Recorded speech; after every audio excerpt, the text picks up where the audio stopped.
yesterday, International Women's Day, but like you said, it's a Women's Month. So throughout this month of March, it's important to reflect on the issues of women. Can you give us a sort of a situational analysis about the status of women in Uganda as we commemorate the International Women's Day, but also the Women's Month in particular? Yeah. Where would you put the Ugandan woman? Where would I put the Ugandan woman? Better than how she was 50 years ago, definitely.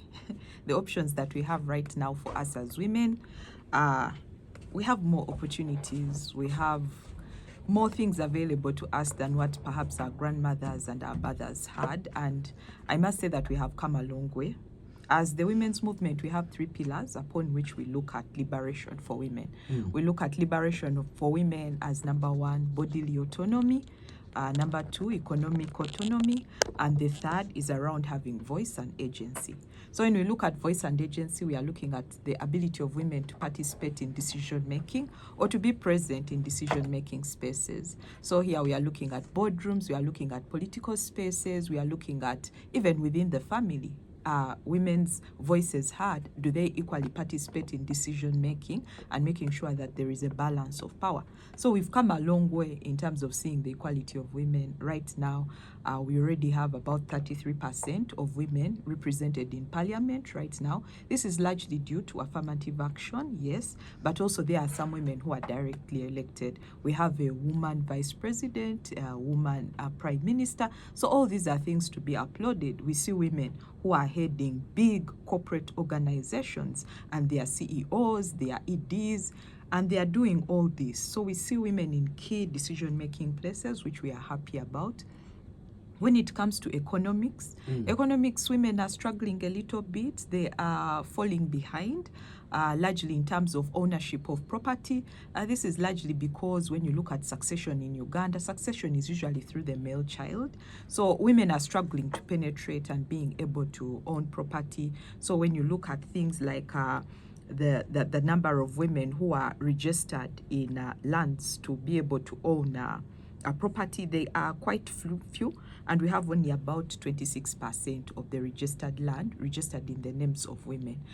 We look at the fact that most of the women that we have currently are in the informal sector, which is very much unregulated. They are maybe in farms, digging, carrying out farming, or they are doing domestic work as domestic help, or they are in market selling. And these are areas that are very much unregulated in terms of rights and being able to enforce the dignity and quality of life there. Things like a minimum wage bill haven't been passed to ensure that women who work within the informal sector are able to at least earn the barest of minimum.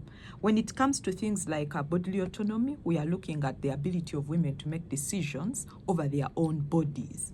And in this, again, the Ugandan woman is still struggling. We know that right now, before you can marry, you need to consent. But then there are some religious institutions that still demand that your father must equally consent on your behalf before they can marry you off to a partner, instead of taking it on as maybe just individual consent. Then we look at things like access to contraceptives, which right now they are allowed for all women. The challenge, of course, comes in with the ability to buy, because you need money to be able to buy that. So bodily autonomy has been largely realized for women, but in certain aspects still we are lagging behind. So the Ugandan woman right now, I think, has made strides in being able to access opportunities than the woman who was in Uganda maybe 50 years ago. Okay. And yeah, we've moved a journey.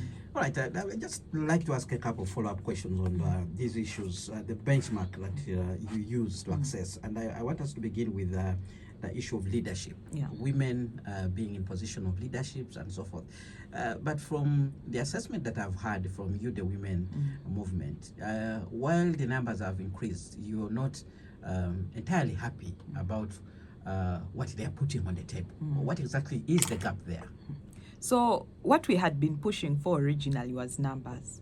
Like, no, maybe if we had women in parliament, if we had women in cabinet, they'll be able to push some of the issues that impact women. They'll be able to table some of these issues that are really not prioritized, things like maternal health, things like dealing with unpaid care work, things like marital laws. We thought that they would prioritize some of these issues. But then we had the numbers in the cabinet, 45%, and then we had the numbers in the judiciary. Right now, magistrates are 51% are women. And we were not seeing any tangible changes in the things that they were being able to put out. So we started demanding for more substantive equality rather than just formal equality. Formal equality is, yes, there is representation, but are the voices heard? Are the issues being tabled before the decision-making tables that we are looking at?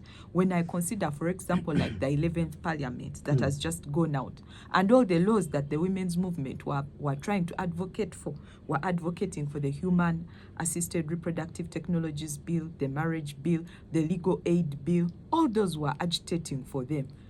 Witness Protection Bill, none of them were passed. Instead, we saw our leaders concentrating on other things. They were prioritizing other things. Instead, they were taking away money from services that we thought were critical, like healthcare. They were taking away money from education. They were not prioritizing social security. And we kept saying, why is it such a disappointment? Because we pushed for numbers, we have the numbers, but the numbers are not translating into tangible gains for the women that we had. So we said, no.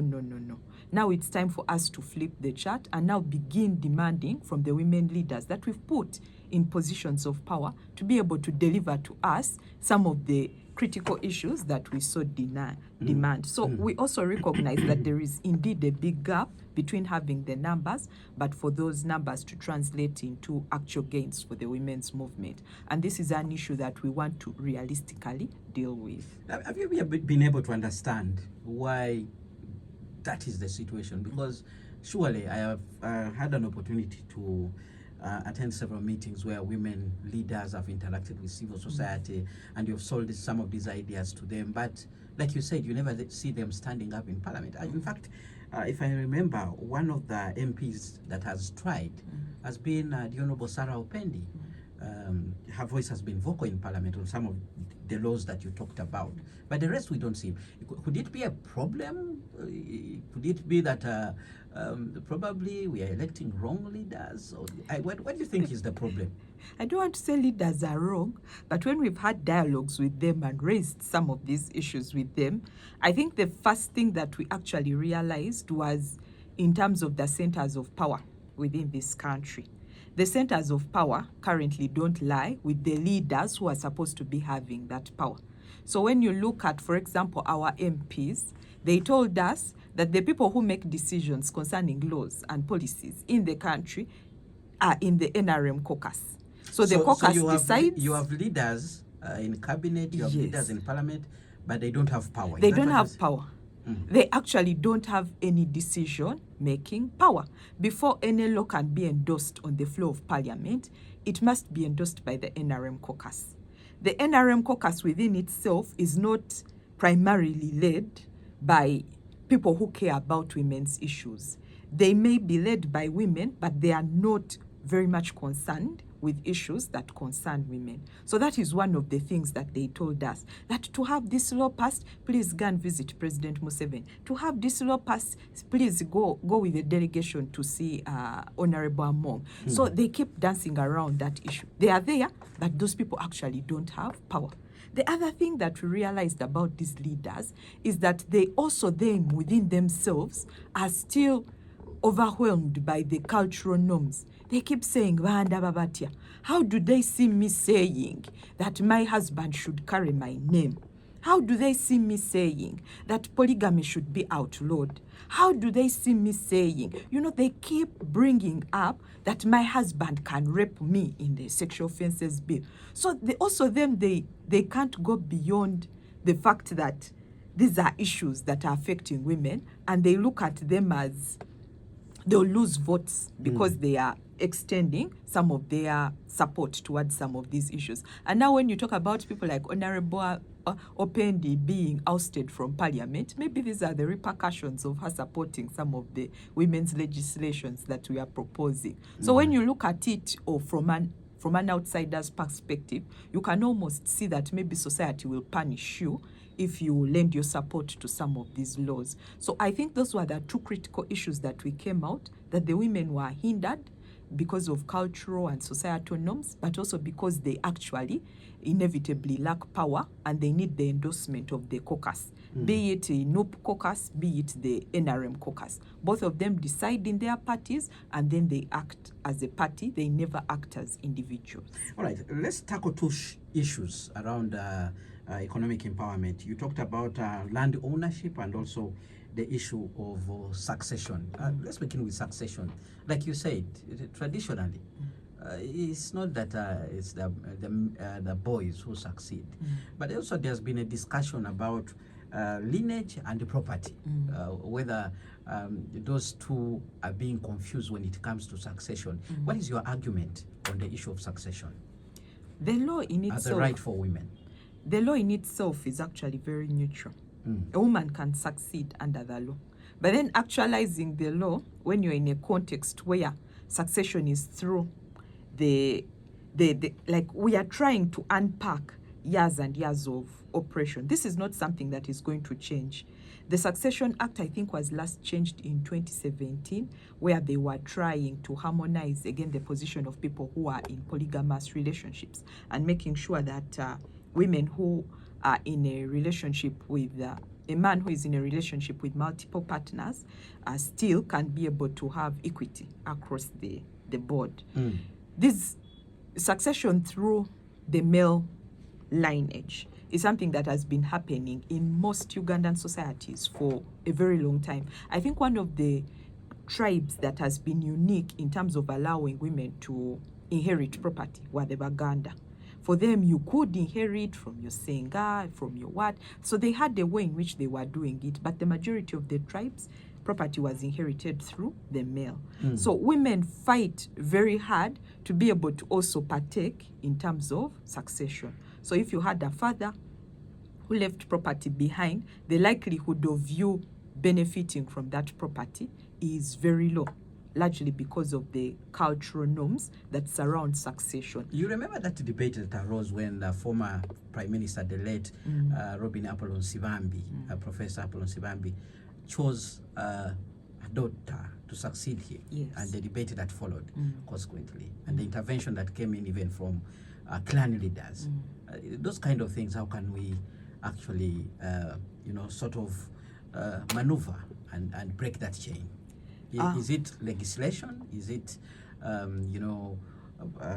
dealing with community mobilization, sensitization? How do we deal with it? So how our law has actually dealt with it is that they have delinked a customary heir, umska, from lineage from the property. Okay. So the customary heir will be able to take on 1% of the property of the deceased. Then the balance is supposed to be divided between the dependents, the children, equally. The spouse, not equally. Children 75%, spouse 25%. Then the balances are given to dependents and things like that. So there is a percentage that each gets, but that's if you die without writing a will. If you write a will, then they follow your will to the latter. So that is how the law has dealt with it. And I feel that is a fair position in order for us to maybe maintain the cultural connotations of the customary heir and being able to maintain that office, because they almost act as the executor, and then having the people who are dependent also not dependent on the customary heir. So I think people need to be educated about the law and the position of the law when it comes to dealing with customary heirs and beneficiaries of the estate of someone who has died. All right, very quickly on the land issue. Is it also an issue of the law? Is it a lack of economic capacity? Like Rose, you must be having some good money. You can acquire certain numbers, certain acreage of land. Very true. Very true. So what's the problem? How come there are less women owning land, yet they are the ones who are actually doing the production. If you look at the statistics, our agricultural statistics. Women are doing most of the farming, but unfortunately they are farming on land that doesn't belong to them. Again, because historically speaking, culturally, women are not supposed to own property.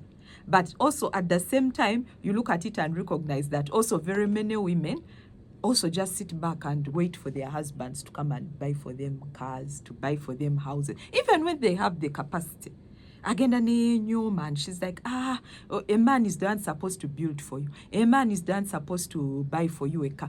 So they sit, go to church and pray, fast, so that the husband can come. Who buy land, but and then they sure hide it in the brother's name, so that the husband doesn't know. So there is a lot of sabotage sometimes that women do to themselves, all in order for them to comply with the notions of the gender roles that have been ascribed to them. Because people look at it and they say, oh, you're a woman who has land, you're overly empowered. How can you buy a car without getting married? So for women, the ownership of having a lot of property sometimes reflects poorly on you, especially if you're someone who is looking for a husband. So they will downplay even when they can be able to do this. But on another hand, you also realize that a lot of these women don't actually know how to go about registering land, what to do when you register land. They overly trust the male relatives within their lives, so they'll buy land,